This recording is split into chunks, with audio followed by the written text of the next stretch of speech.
Mbote lisusu bandeko nanga, bino bandeko oyangai, lelo to komi samedi, toza le 21 novembre 2020, masolona député. Nalingaki bandeko nangai, tozo solola makambu ya accident ya notre présidente Janine Mabunda, asalaki bongo accident mukolo malobi, masolo tokobeta masolo ya chute ya Katende au centre ya polémique, balobi biloko esko kaki ko silisa musala parce que et c'est salema na 65% et zekaki bongo ya solo to ya lokuta masolo tokobeta masolo ya consultation bokolanda bandeko oyo bakendaki kuna entre autres biso pe tozaki wana Paul Chilumbo bazaki wana Daniel Safu Buchemuni azalaki wana na simanango Zacle Mutunagazakli azaki pe wana bokolanda ye masolo na député tokobeta masolo bande konangai na état assemblée nationale na biso lelo service courrier fermé balingi ko réceptionner mikanda te pona nini est-ce que c'est la solution ezamalamte tokobeta masolo ya bande konanga bako nyokwa makuna na biscuit prince bayela kibiso awa bande ko bakolela ebele insécurité na Mbujimai justice populaire kuna eko salema tokobeta masolo ya mitinga aérien nenge na ebisa kabino masolo na député ya mukolo mwalelo tokobeta masolo bande konangai to solo laka kobosana te kopesa moninga sourire place yo zapaka tokopesa yo kaka occasion zape ezandengo mesana mena lobaka yango tous les jours zape pasi ya baninga boude yango parce que yo za malamu zape kokipe yango te mona lokola distraction yo za na posa biloko ya nécessaire ya plus essentiel. Mais je dis tout ce que nous faisons, c'est l'homme qui est au centre. Zappé. La Bible est claire. Pour Nabaoba Ndimelaka Bible. Balobi vous recevrez au centuple. C'est que vous s'aimez. Oyo. Ceux qui ont persi.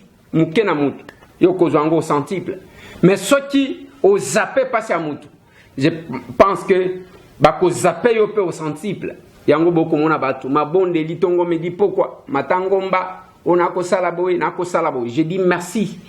Na bao bazana motema ya ko servir bandeko bao bazana motema ya bolingo ba oyo bazana na nyonso yango bomoni émission alelo na lingito banda na prière ya ba jeune kabiliste parce que mieux voto sambela nami biso bana na yo ba jeune kabiliste to botika mokonzi ya mboka na biso Félix Tshisekedi na maboko na yo oza na kati na ye.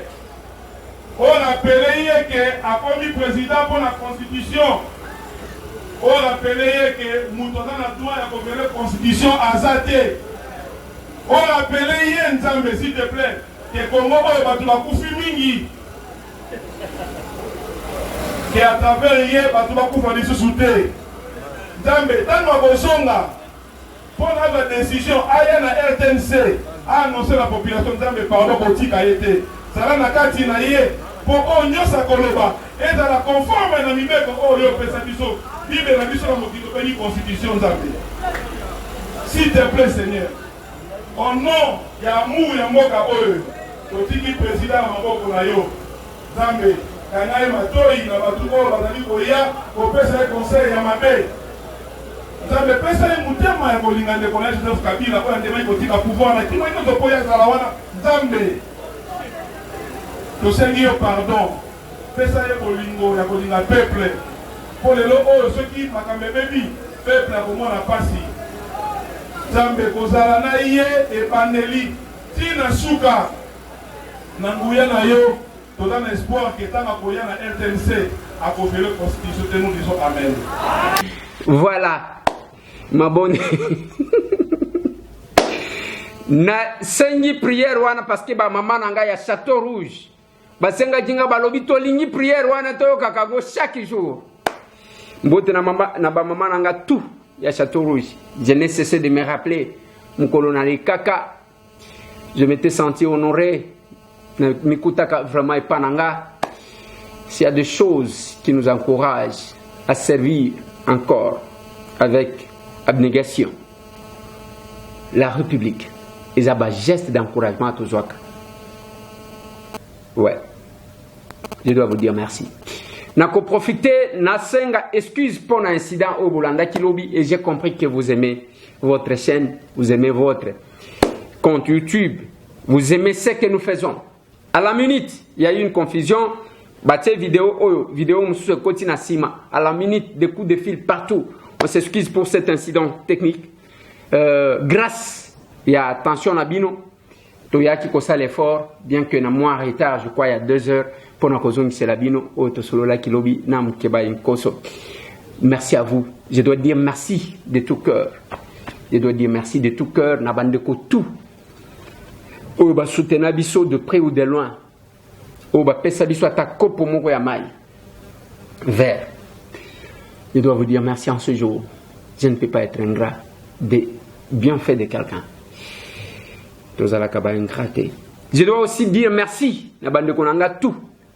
Oh, bah, soutenir Kabandeko na bango. En dehors yanga. Bah, oh, bah, kanisaka. Même ceux qui baillent dans Zéland Angati, bah oh nous surtout ayoka kaka même pas à moninga ayoka kayango. Je dois vous dire merci. Ndengo bomoni ba tonda kanenge bayaka. Lobi nenge bayaki wan, chacun a un problème.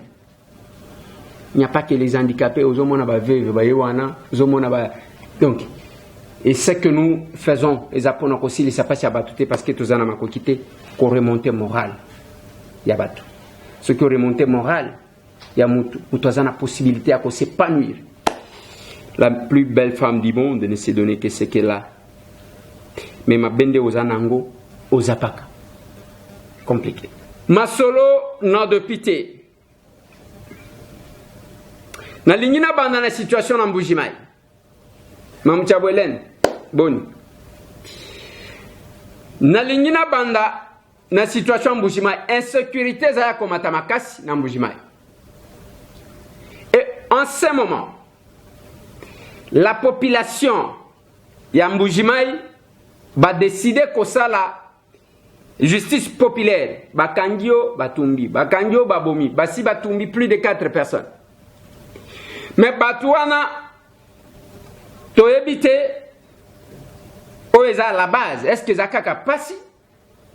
Ou bien c'est une insécurité créée, organisée, pour déstabiliser ou saboter, to éviter. Mais ce que je dis tous les jours, les amala munde konanga parce que zana na makasi. Mais maka munduki na yo, bimaka commando na nzoto abande konayo. Les amala mu parce que yayo pas supporta kate, zwaka mbeli zwaka licheti, kendaka ko papa batu pour que ozwa parce que zana na makasi. Mais âge et copé ça yo ko regretter nyoso sala. Concentre-toi. Namuto ko sala quelque chose. Voilà là où ngai n'encourage ka okuta jeune garçon azawana de côté le mivé oliaze la yo ke tozo liate azu quand même elamba pangusi mutuka. Tango zo pesa ye eza lokola muto asali musala ke muto atelemi alobika ah prêtre ngana zela yo to liate. Je ne donne pas comme ça aux appareilleux, papa. Ne fais-ce que faire quelque chose. Tata Mokwa Lobana que j'initie mes enfants au travail. Qu'est-ce que j'ai fait? Moi, na senginga eloko. Pona pesa yo na lobité. Avant na pesa yo sala na nubu. Moi, na zo kola que pona zoa, il faut na sala. Ce n'est pas au vandika ka nengwana. Bon, olingata okokuta mutu moko aza bien. Un responsable, la zo pangusa mutuka. En attendant, parce que ba Congolais ba koluka musala musala ezati. Yango pe na lobaki na bande kona biso mususu. J'ai dit à quelqu'un qui me disait que non, ndeko Eliezer, ozoloba tozonga musala ezawapi papa. Age na yo wana. Na bambulo yo yebisaka ngai. Oyo lobaka usala na poto. Donc, tu n'as pas su avoir les idées à que yo oya o créer même na bilanga wa ko créer un projet. Il y a beaucoup, je vous ai parlé, il y a Ndeko Oyazali Bosso ya Ndako na biso a créé à Outi Paris, à Sali restaurant à la quinoise. Au côté, un bon restaurant. Bato bele bazali ko kendika na ville, des fois bazo ke bon marché, mais à Sali li bango cadre moko ya bien alimenté. Na 7e rue. À Sali soki otali engagé bato. Engagé ba o bazo servir, ba o bazo lamba. Il a créé de l'emploi. Il s'est concentré, il n'a pas acheté la parcelle. Il a loué la maison. Maison fonctionnait à travers Yebatu. Je pense que c'est ça. C'est quand même compliqué, Lélo. C'est tout ce qu'on a comme argument. on n'impose à personne de rentrer au pays. Mais ce que j'ai dit que à un certain âge, poto simbaka lisusu. Na âge moko boy, okomona kaka poto ezo simba te muto. Nzoto komi na posa ya mwa moi na biso. Malili. Et puis, bah, stress à poto, kende boy, kende ko répondre na rendez-vous, ya mwana kende boy, classe hôpital, tout est obligatoire. Bah, stress wana ya kosakana te outia ou bon, à un certain âge, les anjototi, et ko s'amortir, et ko lemba. Mais ce qui est lembi, bande konangai, ezana esika moko ya retraite malamu te lokola na mboka na yo. Voilà ma prédication. Je n'impose à personne. Et oui, il se trouve que il pense que place à Zawana, c'est tout, c'est le paradis. Mais ce qui moutoye, aucun même namboka na yo, au katso tonjika mwanda kuna yo ya bien, bakeye na tongo, au sali maziba bambisi, au sali ba poulaye, au sali ba mwa bilanga na yo, ba porcheri, au Zawana, ba tubako sala musala pembeni na yo. Et puis, ozo se reposer bien, ozo lia bio. Ozolia bio. Tout ça, que nous pouvons exploiter de fond en comble. Donc, je me demande ce que Dieu nous dira.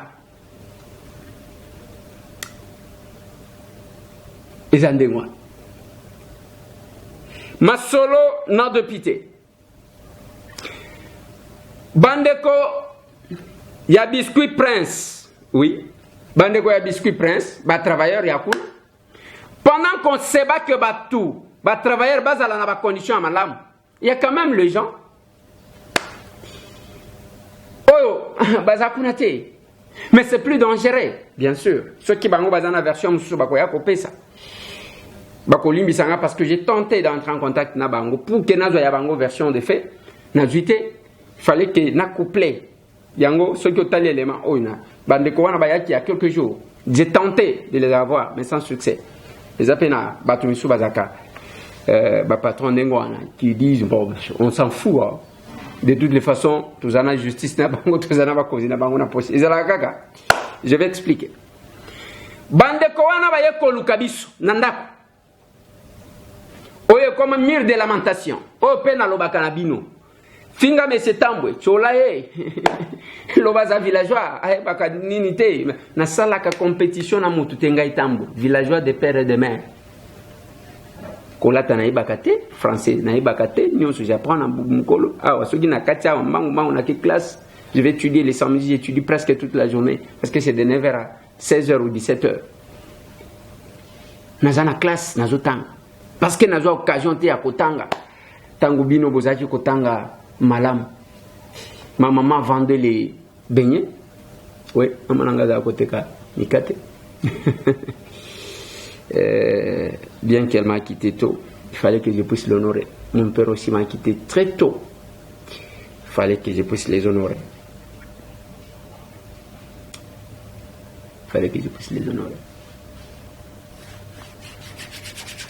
Voilà. Tozongo. Bandeko wana ba ekoluka biso. Tangu ba ekoluka biso ndenge na lobaka na bino. Biso tozamir de lamentation fingangai cholangai mais mukolo cause problème partout. Ce n'est pas de l'orgueil. Ana Kinshasa toiban. Tous ces gens qui parlent. Bakolo banayoka ke kende pas Eliezer. Kende pas Eliezer. Musala na biso za mukumba ya kolobela batu. Et c'est comme ça nous anticipons aussi pour ketika la nengwana te mikolo nyonso. Quand il y a un danger qui vient, je vous préviens. Na lobi na bino bokeba esika wana nako yembaka makambo mapangu bamusu bako yokanga ngai moko ndem tunazo senga na bandeko nanga na zolo bana bango mboka na bino kozela bino je n'accepterai alors jamais que ndeko aya kokweya na mutambu oya obebisa mbongo na yo osomba eloko okobanda kosamba justice na biso eza système ya benda mulaiba lemba. C'est comme ça que je vous préviens olinyo somba lupango contactez ba numéro oyo. Olingo teka, contactez ba numéro 1. Ozana ba document na yo, ba ko sale la yo vérification. Mieux vaut dépenser $500, $1000, $300, $200. Oza la sur les locaux. C'est la prédication. Dans on azolo ba wana mutu nyonso akoyokanga oh ba ko cholanga ba cholanga mais M. Tambo aura parlé. Yango pe na lobby mbongo ya koluka mbangu na yebi ke nazolo bena makambo ya Biscuit Prince, mais je dois vous expliquer. Ya koluka mbangu tika koluka mbango ya pété. Tika le raccourci dans la vie ça bien té. Lelo bande ko bazo kokate makambo ya My Gold Drive. Bakomika ke tozana mbongo na téléphone toza ndeko moko abeninga na Afrique du Sud alobi awa bato batikala kaka tozana mbongo na téléphone ndingwa. Mwana mobali oyo alingaja kweyela ngai awa pona $8,000 na ye eke. $8,000. Tika barakursi, tika mutu abengi yo na telefone, oh nazana copie moko, tika makambo ba copie ya model 1. Ngane nazabo na sala ka copie, na linga kata mutu ayokela. Oh to sala, mutu so ayacha tuzana mbongo akashe, il faut to tala bindele moko baya awa yoko na lobi papa. Ni de près ni de loin. Ce qui aux ayango, je vais te chercher un contact, il y a conseiller mon chef de l'État qui nous expliquer ce qui le cola aux kota présidence. OK, itala. Nazozela ni commission te ni logo mongo te. Ngana kota kana ba kopa ndengo anate. Ngana kota kate, je n'aime pas le hasard. Navi, s'organiser le kambongo na mbongo pona kozwango ezalaka passe. Et ça me fait mal tant on a zomona ba congolais na passe oyo bozo bungisa mbongo. Ça me fait mal. Ça me fait mal. Je suis en train de chercher. Il y a cocotte en contact d'un Serge. Oh, Azalaka. Nazo Zoyete. Boyoke la kabiso. Vous passez le temps à Kolanda ba formal. Oui, aux en attendant de se détendre encore qu'il ne koseka. Mais quand nous parlons des choses, c'est pour vous. Les Aponabino. On ne se poumane pas tous les jours pour rien. Ti. Et ça pour un bino. Mais je vous dis que j'ai fait cet effort pour vous mettre à la page. Et puis je vous préviens. Parce que tous ces gens-là,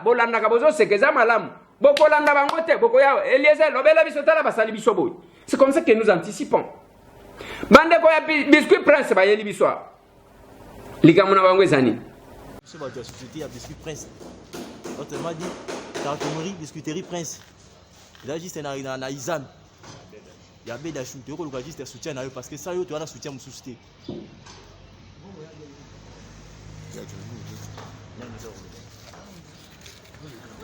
Bon, alors, tu vas gérer la biscuiterie Prince, tu as une solution et pas tu vas journaler. Place tout ça, là, moi, je là. Et ça, mbongo eza muke po ba matsa ekomi donc babuluyeke toye pa na yo 4500 de 6h à 18h na ba condition pe en plus repos ezate kolé a passe donc to souffrir toye ne pa na yo solution ya suka biso toye pa na porte bige yo ndeza mo na biso pe to la place monsieur okendete yo ndeza honorable na biso rolo de la biso to ba agent ya la biscuiterie Prince. Tu travailleras pendant 12 heures du temps, tu vas 6 heures, tu vas 18 heures. Représenté, tu vas travailler dans la condition de ma vie. Tu vas les athées, tu vas les athées. Moi, on va payer ça 4 000 francs. Tu vas parents, tu vas responsable, tu vas payer ça $2 dans la journée. Au sein de $2 nini, parmi les soirs, tu vas parents, tu vas faire la avec 2 000 francs, tu vas 4 000 francs, tu vas faire la monnaie. Donc, tu vas pas dans les gens qui biso, au mieux que le biso, tu vas agir à biscuiterie Prince. Biscuiterie Prince. Patron, la bête d'achou. Là, journaliste, la biscuiterie Prince. Voilà. Est-ce que nous pouvons accepter? Oyebi et ça na ba société mususu ba milingité. Bande konanga, société wana ezaya papa. Awa. Ezana problème ya teke mupaya mwana mboko. Mais nandenge état o ezaleli. Nandenge chef de l'état. Azana attention pour la commande que condition ba congolais ali ko simba te nyonso akola.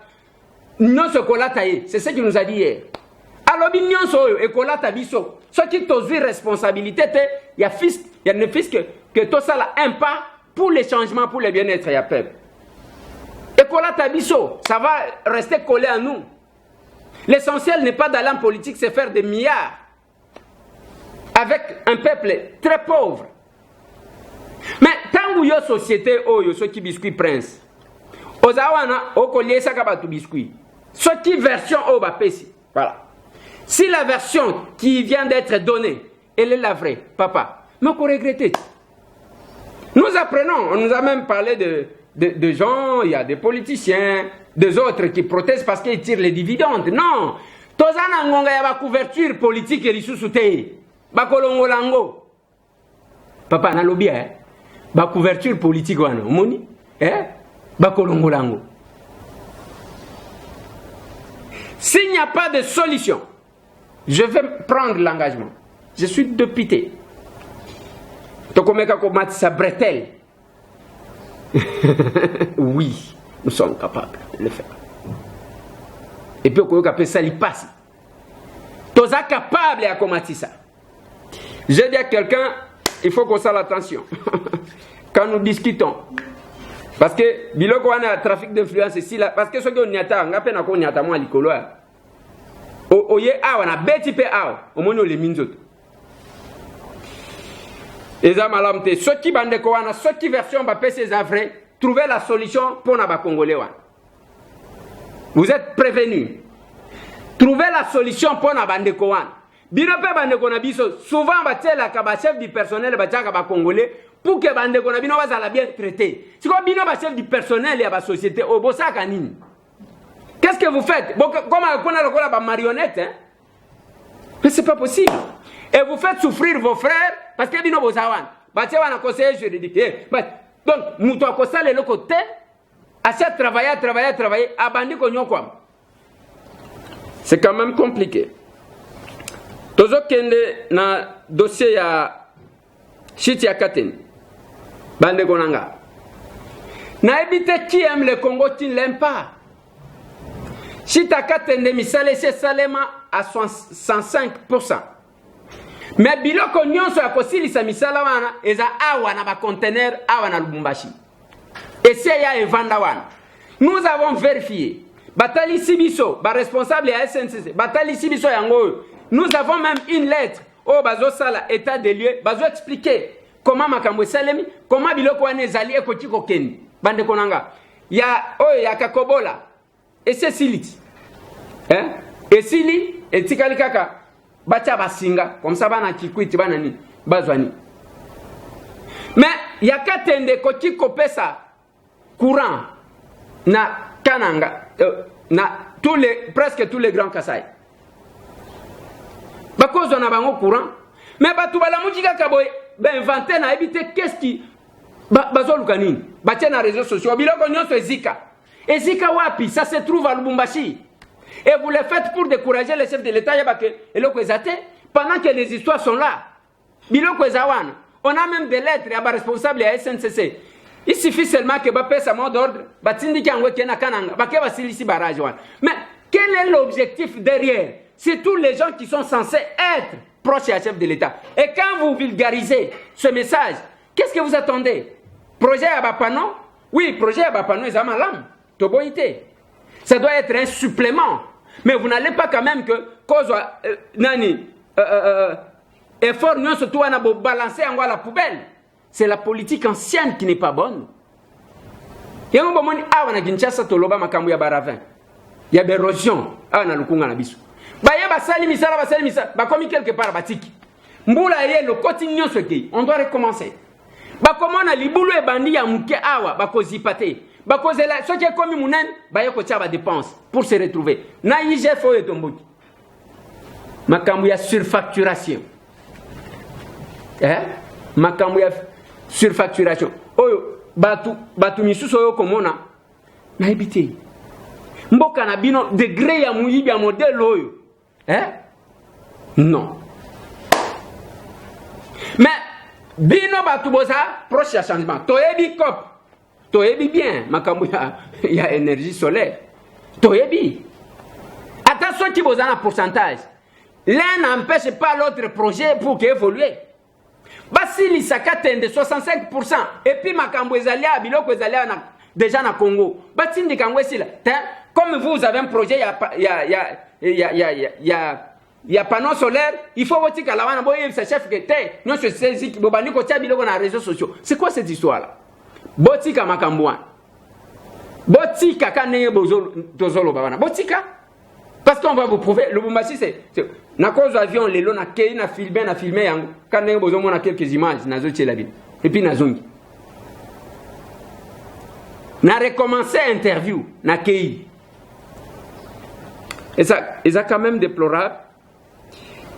Tobi manabilo kowan. Tokoya kokoma lokola bato abukanga lonzo. 285 millions de dollars. Bazui 80 millions. De basali nango théâtre ya mukolo wana isalisa. 205 millions. Bakaboli 6 personnes. Mobutu aloba. Eketebi. Oibata mokete. Ngate mtu nalobi. Mobutu.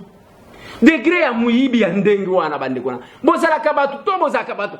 Bozaka na monde mususu to ndenge nini. Ata mongo kozo. Finalement, tu vas te demander, mais qu'est-ce que je vais faire? Parce qu'on ne va pas m'enterrer avec ça. Je peux marquer mon passage sur la terre des hommes. C'est compliqué. Na lingina beta li solo ya meeting aérien. Lobi meeting esalemi kitoko. Bangolais ba yeba kiti na njili. Babeti bor na bam. Donc, lokola balingaki Baboya qui peut déranger la population mingi. Au moins, côté Bangomba, ils ont la mingi. Ils ont côté aéroport, ils ont mangengenge. Banini, ils ont Bangomba, lokola na est. Ba côté, ne toujours qui kinga kati. Alors, sko, nino. Ba survoler comme mouké. Yoka chikai. Abi, ezanine. Problème est à pona wanata. Balingi des messages, balingi batindela ancien chef de l'État, consultation échouée, bakomi ko te bato manduki ezabino. O ezaka meeting esalem.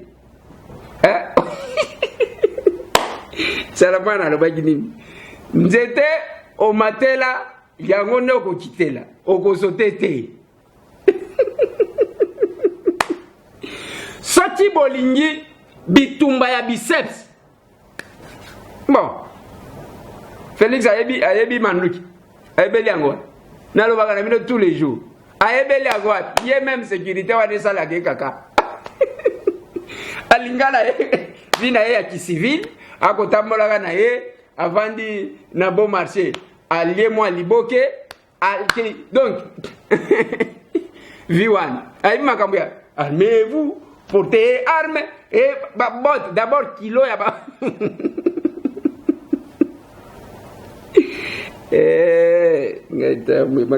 Pardon. Naloba na bino botika kokanela. Boza awa, boza kaka tolingi to sala rebellion. Oh, balingi babanda mouvement moko na Katanga. Oh, elingi kota boye. Batu papa na ngai. Manduki to mesana te.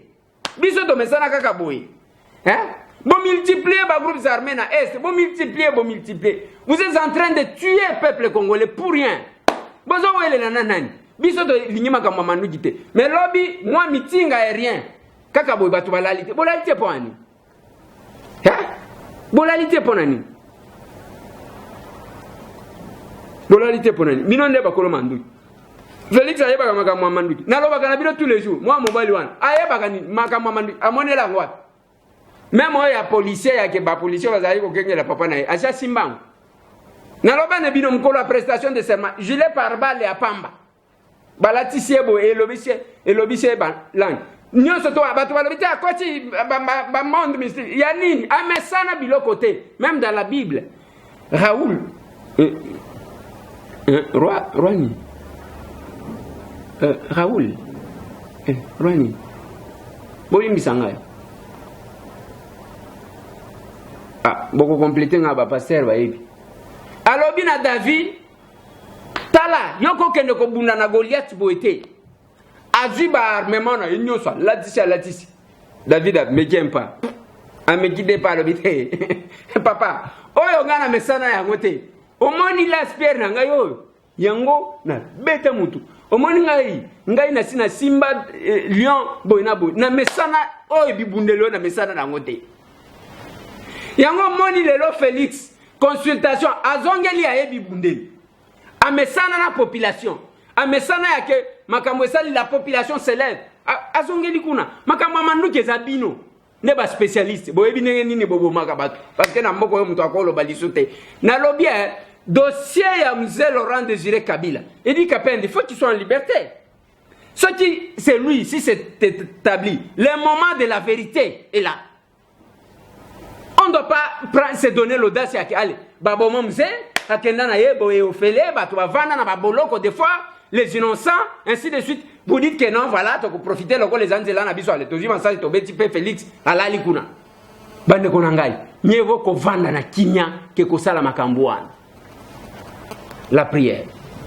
Biso bana na yo ba jeune kabiliste to kotika mokonzi ya mboka na biso Félix Tshisekedi na maboko na yo oza na kati na ye on appelé ye ke akomi président pour la constitution on appelé ye ke muto na droit ya ko constitution azate on appelé ye nzambe s'il te plaît ke Congo oyo batu bakufi mingi que à travers hier, tu vas pouvoir les soutenir. Zambé, dans nos bosonga, pour la décision, à la RTNC, a annoncé la population Zambé pardon pour tika été. Ça va na kati na hier, pour on y sa koloba, et dans la conforme à l'amibé que oh yo pesa biso, bibe la biso la mokito pays constitution Zambé. S'il te plaît Seigneur, au nom ya mou ya moka oyo, totiki président maboko na yo, Zambé. Kanaye matoi na batuko bazali koya kopesa conseil ya mabe. Nzambe pesa ye mutema ya kolingande kona Joseph Kabila kwa ndema ikotika pouvoir na kimo ino topoya zala wana Nzambe. Tosengi yo pardon. Pesa ye kolingo ya kolinga peuple. Pour lelo oyo soki makambe bebi peuple akomona pasi. Nzambe kozala na ye ebandeli tina suka na nguya na yo. Nous avons espoir que tant que la RTNC a conféré la constitution, nous disons Amen. Voilà. Mais à côté de cette prière-là, pas nous que vous a expliqué, Julien. Il faut savoir lire les signes des temps. Aujourd'hui, le président de la République s'appelle Son Excellence Antoine Félix Tshisekedi. C'est lui qui a la manette, c'est lui qui a l'armée, c'est lui qui a la police, c'est lui qui a les services actuellement. Continuez à croire à l'illusion qu'il y aurait quelqu'un d'autre qui viendrait pour trouver des solutions. C'est vraiment illusoire. C'est un conseil gratuit que je formule à l'intention de la population qui me suit. Voilà. Mutu yamato ikoyoka yoka. Il faut koyoka. Mboka na biso. Même lui, Félix, il va faire son temps. Après, Vandi, ainsi de suite. Mutu soyez. Bon, je suis sûr qu'il y a un mutu nakoya après. Nga na ye, na Vandi, na salita nanga. Après, mutu soyez. Voilà. Pona nini bino kama nduki ko intimider bato ainsi de suite. Et puis lobi oh ba lingi ba intimider biso. On ne peut pas nous. On ne peut pas nous intimider. On ne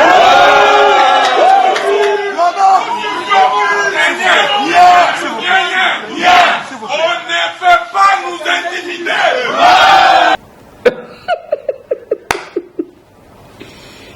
Ah, week-end, quoi? On ne peut pas nous intimider. Non. Et ça, quand meeting aérien, rien d'intimidation. Koto et Makamamanu Gezate. L'armée, la police, tous les services de sécurité, ils sont en train d'œuvrer sous les drapeaux. Sous les drapeaux, Makambuya, il n'y a pas d'intimidation. Nangonga Oyo, Bino Bolobite, Nene Choué, Botika Biloba Loba. Yango était. Néhémie lobi wana que non, nous pouvons renégocier accord, Toyoka na malamu, ainsi de suite. Hermo qu'il faut prendre conscience. Botika komatisama peka. C'est une question de la République. Botika kolukabitum. Oui, j'ai aimé l'église catholique à Sali Tournaye, na Simanango, nous voyons les CC, Bazo Salapé, Tournabango, ainsi de suite. Consultation, oh, il si la fallait qu'il y ait pasteur David de Kof, à Zong. Oui, oui, qu'il soit consulté. Il fallait qu'il soit consulté aussi. Mais le la consultation, parce que semaine prochaine, les chefs de l'État parlent. C'est maintenant toujours ban. Les chefs de l'État parlent. Il y a probabilité qu'ils terminent ces consultations peut-être aujourd'hui, ça dépend. Au lieu de comprendre, quand Félix se réfère, Nabat, moment où il se dit arme na yangoa. Nana mona muto alonga peuple te. Mobutu azaki na ba commando, ba vrai militaire avec une armée oyo et ça là est roi au cœur de l'Afrique. Mobutu, il faisait tout ce qu'il voulait. A kokota na mboka oyo, a kokota place à Lingi. Mais quand le peuple l'a lâché, ba kadogo, ba bengana ba commando. Ba mapinga oyo ma kasi tozalaka na bango. Ba kadogo, ba na mike. Ba bengana ba. Il faut avoir le peuple. C'est comme ça que Félix s'est référé là-bas. Lobi na consultation. Bayambi batu. Tokotia Labino, quelques extraits. Tour à tour. Paul Chulum, celui qui est à la tête de notre délégation. Ngana Lobaki, na titre individuel. Daniel Safo à Lobaki. Tokotia Labino na Baoan. Nous sommes une délégation du caucus des élus nationaux de la ville de Kinshasa.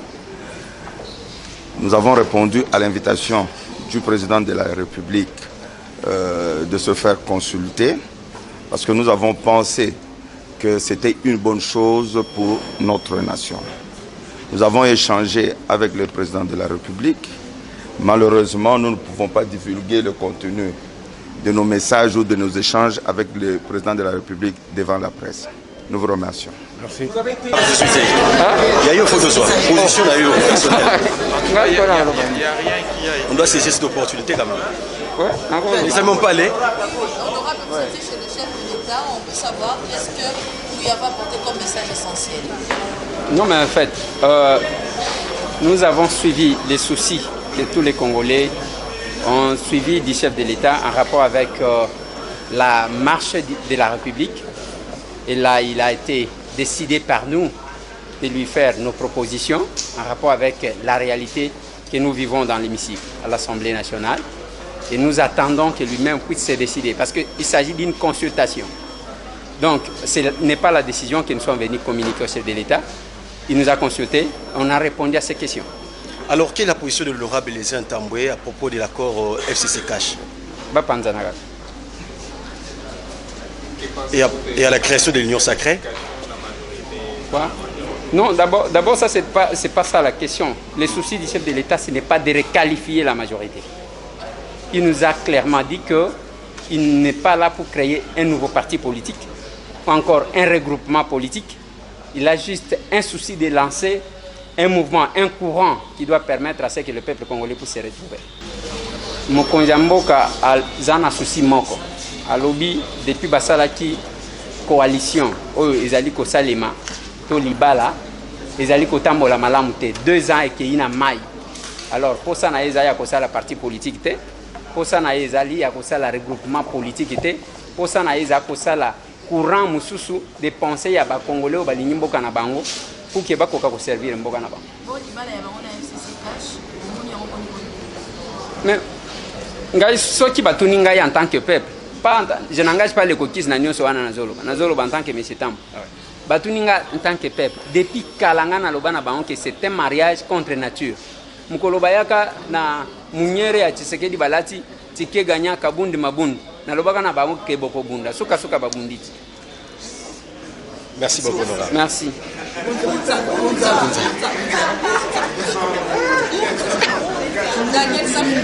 Je voulais souligner un élément fondamental.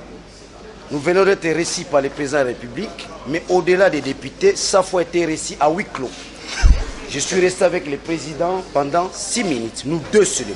Qu'est-ce que vous avez dit? Ce que nous sommes dit, la primaire doit être réservée, n'est-ce pas, à l'ensemble du peuple congolais. Attendez les jours, le président va communiquer, n'est-ce pas, à la nation. Il y a un élément fondamental important, que vous puissiez, n'est-ce pas, les retenir, vos journalistes. Nous avons un problème sérieux. C'est que le leader de la Mouka, c'est que la Mouka a toujours combattu, s'articule en un mot, le bicéphalisme au sommet de l'État.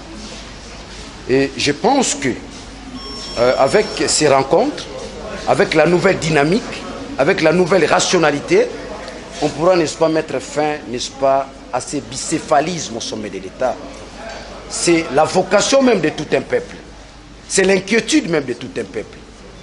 Si cela n'arrivait pas, si aujourd'hui on n'arrivait pas, si on doit partir de l'hypothèse qu'on ne mettrait pas fin à ces bicéphalismes au sommet de l'État, je pense que cela découlera ou conduira les pays, n'est-ce pas, à ce que j'appelle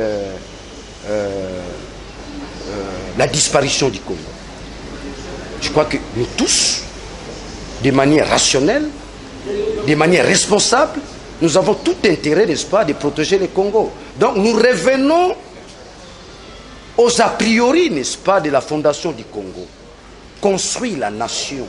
Aujourd'hui, nous ne sommes pas une nation, nous sommes un État autorité morale. Mais si aujourd'hui, l'union sacrée, autour des valeurs, on se dit, nous puissions construire la nation, moi je crois que il a le soutien de tous les Congolais, il a le soutien de tous les journalistes, il a le soutien de toutes les mamans, de toutes les filles de ce pays. Je pense que c'est ça. À la question de savoir ce qu'on s'est dit avec le président, c'est ce qu'on appelle le secret d'État. Souffrez.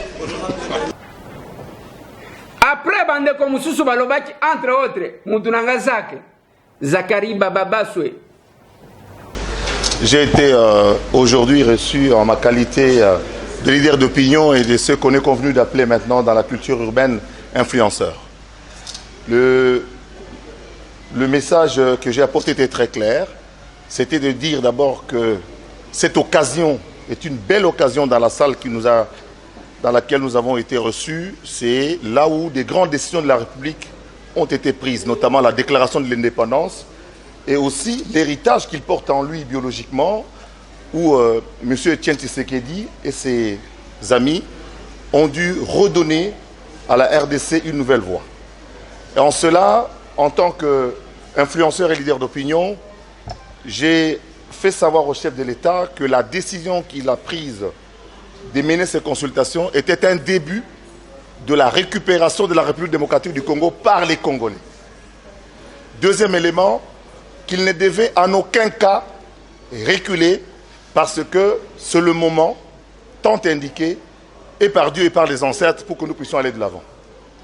Troisièmement, nous avons demandé au président de la République de désigner un informateur, étant donné que la situation, d'abord nous avons demandé bien entendu de rompre cet accord FCC-CACH et par conséquent de nommer un informateur qui sera chargé de dégager la majorité à l'Assemblée nationale et ce qui va nous conduire tout naturellement à 2 nouveaux bureaux, notamment au Sénat et à l'Assemblée nationale, ainsi que d'avoir un nouveau Premier ministre qui, à l'issue de tout cela, va mener la politique de la nouvelle vision pour qu'on se mette ensemble. Il nous a rappelé en disant qu'il n'a demandé à personne de quitter sa famille politique, que les gens restent bien là où ils sont, mais qu'ils adhèrent à la vision, n'est-ce pas, de l'union sacrée de la nation. Voilà un peu ce qui a été dit.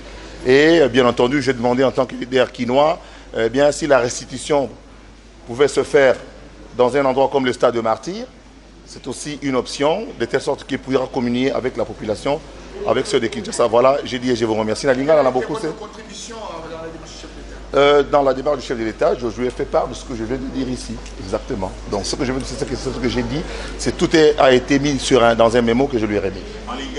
Nalinga là, Narolobake, Nalinga président d'abord Bayamba en tant que leader d'opinion, en tant qu'influenceur. PNF7 tam okonzi que et loko ya consultation ezali et bandeli ya ba congolais ba zonge la mboka na ba boto la mboka na bango e banako kene déjà. Ya mi balé na ebisie que to ebisie na mémo na biso que Masolo FCC cacha bomango et que par conséquent a désigné un formateur moko qui n'a dégagé majorité dans le Parlement puis dans le Sénat, dans l'Assemblée nationale, un formateur wana et que ça en sorte que et permettre de nommer premier ministre à Sika. Peut-être au bureau à Sika Sénat, na bureau à Sika il y a Assemblée nationale. Terme moko na utilisé dans lingala et ce qui c'est ma casse na bino ndenge ozana na minute oza takinga. Donc takinga azonga rasimate ba kozana population il faut que nango tina suka po mboka ezala libé ezala ezwa ela nango yo to bungisaki. Et puis il a rappelé que Sal Tozalaki en tant qu'historien que nanda kuwana des places Tozalaki des places ba déclarer indépendance à Congo le jeudi 30 juin 1960 et puis les 13 parlementaires dont Papa Etienne Tshisekedi babandaki révolution na kata Salvador nde Tozalaki bana toyaki bana mapambole au saranate. Donc to sengi pe que na suka nango to beta mwa bor mongo na stade de martyr na cas de restitution. Hier, moi, je vais expliquer que moi, les sangles les aras devant TV, aya pena devant bateau expliquer qu'on a décidé boy. Puis aya baké, affaire d'abord c'est en français. Yamakasi ezali après Masolonyo surtout parce que bateau barozala d'accord te bitumba makasi ozala sima. Yango wana média ezapé na ba leader d'opinion biso to bongamaki pour to expliquer population parce que après consultation jour ya ko lobande bitumbe ko ban. Donc aya baké baza prêt pour na robunda bitumba na. Merci à tous. Merci. Voilà. Wane zalaki le mola Zakari Bababas Zak boni Misa de la politique sans conflit de soi nagaté c'est soi nagaté nous donnons Zak chaque fois que vous en avez les mains au tindaka to diffuser les yo chaîne ezaya yo ezaba consultation wan tangu bako yamba il y a un message à faire passer. Ezaya mutu na mutu akopesa ide na ye oyo tosala ndenge nini oyo tos donc consultation ezao wan situation ezao boye bande konanga botala ndenge makambo izo kutambola tosala ndenge nini c'est tout ce que Félix fait et chacun donne ses idées mais place wana eza place ya kokende te oye wana ke bon voilà awa tozana mai na courant te yango Félix azoloba mai eza passe courant eza passe ba érosion ezali awa tala ba makambo ndenge ezali kosalema. Mais moyen à ça un pas exact parce que ils ont la lourdeur bande ko bako bloqué autozana bango to ça la ndengeni c'est ça le problème. Mais comment na muto ake kuna habité ozomona kuna na paka juma bon inondation moko kotaki ainsi de suite. Il est au courant de ça. Mais qui sont censés faire ça? D'abord c'est l'exécutif. Bango bazo sala te parce que bazana mot d'ordre. Ba signer ça bango ba démission anticipée. Ba démission anticipée baloba baza danger. Moyen basala ezate. Ba bangi sabino te pona ba démission anticipée. Nena kozwangwa. Le chef de l'état kozwangwa tete. Talandenge ba weleli plus mwabilu ba simba awa ba simba awa. Plus ça ça ni. C'est quand même compliqué. Je dois dire merci à Maman Chanti pour l'assistance. Merci Maman Chanti. Merci beaucoup. Na lignina souki sana dossier ya accident. Notre présidente a salati accident lobby. Selon notre rapporteur, accident mutuka wana eye tutika ya ye o ezalaki na katikati lobby nde toyebi cortège ya présidente dabiso nombre ya mituka o etambolaka nango toyebaka te tokanisaki ke alors balobi batutika ya ye mais santé na eza bien akendaki na hôpital mpona mwa douleur ya mike tout va bien bamso balobi non eza ataki ciblé bon nalobi boye moto aye a touti pour qu'un accident wana d'abord moto kango ezalaki place ni comment on est arrivé jusque là ça s'appelle accident. Il y a 3 semaines nga na salaki accident na moto kananga moko na salaki accident je n'ai pas cherché à kolobake non voilà ainsi de suite na salaki accident totali na moto ngo to tout anaki na ye voilà to arranger to kei. On veut tout politiser. Mais actuellement, nous compatissons à la présidente Nabiso. Tolobi est accident et salemi. Dieu merci. Aux bonne santé, aux bien. Madame la présidente, nous compatissons pour un accident. Mais il ne faut pas qu'on cherche à politiser. La politique est à part, aux awana. Awa lelo ba bureau nyonso. Il y a assemblée, service courrier, bakangi balingi ba réceptionner mikandate. Ce n'est pas ça la solution.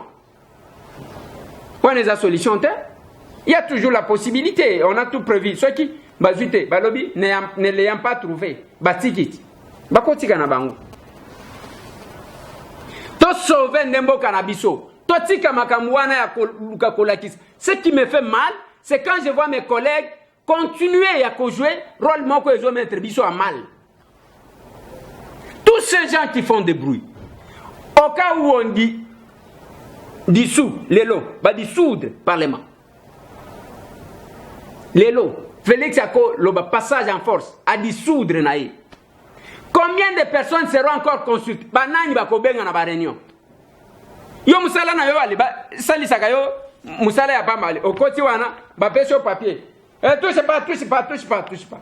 Non, la base de la crise est Zawapi.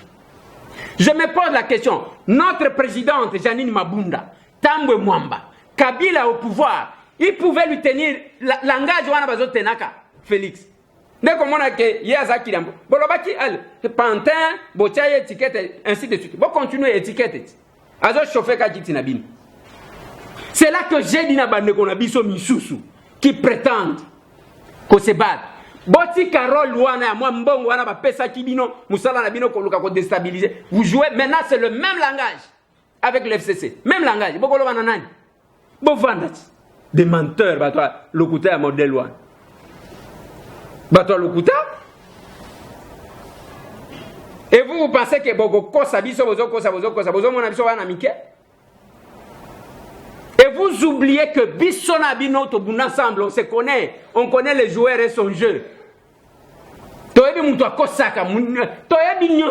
Et le jour que j'ai donné l'information, dans le lobby, dans la rencontre à Kingakat, entre les chefs des partis, les chefs des regroupements politiques, l'option a été levée. Il y a qu'à utiliser les camps proches de nous.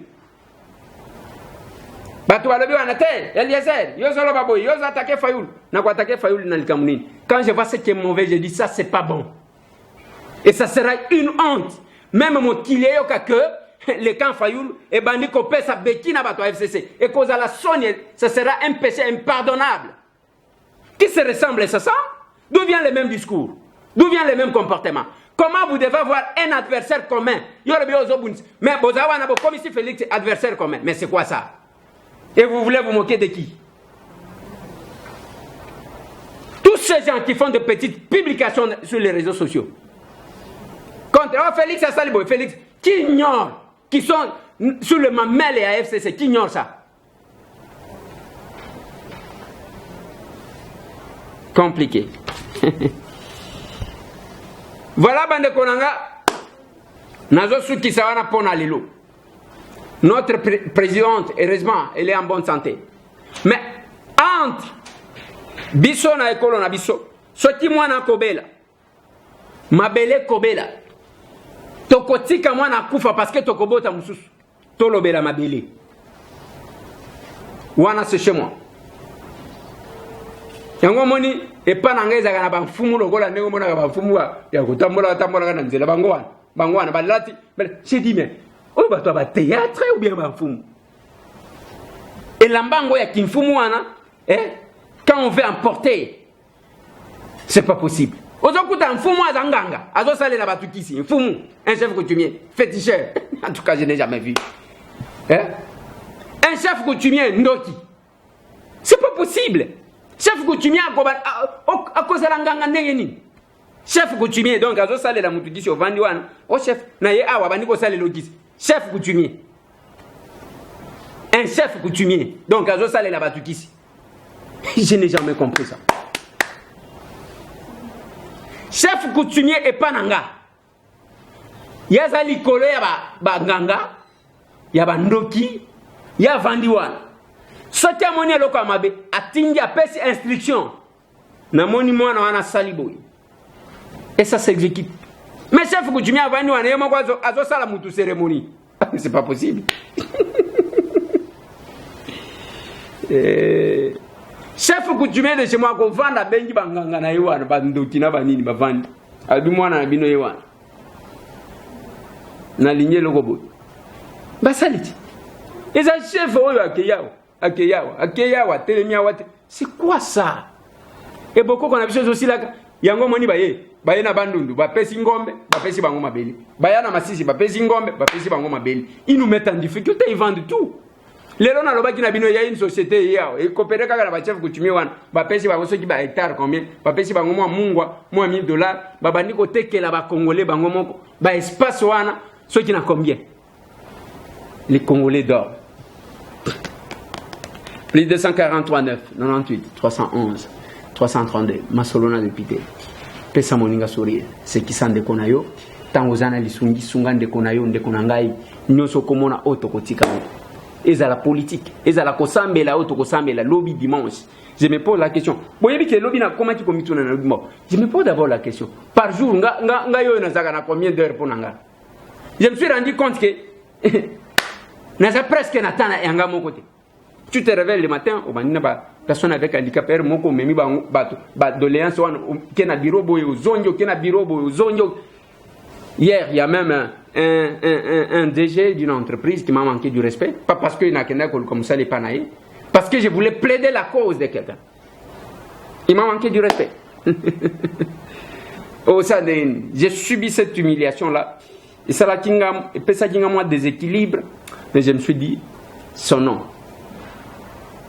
Au nom, il y a qu'à servir. Et nous servirons.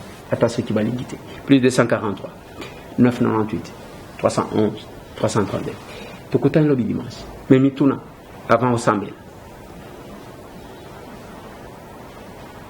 Au consacrer combien de temps au service des autres.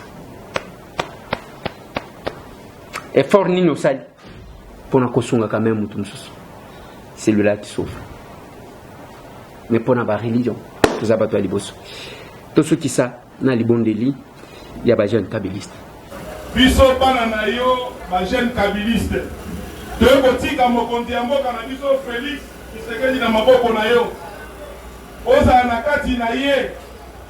On appelé ye que akomi président pour la constitution.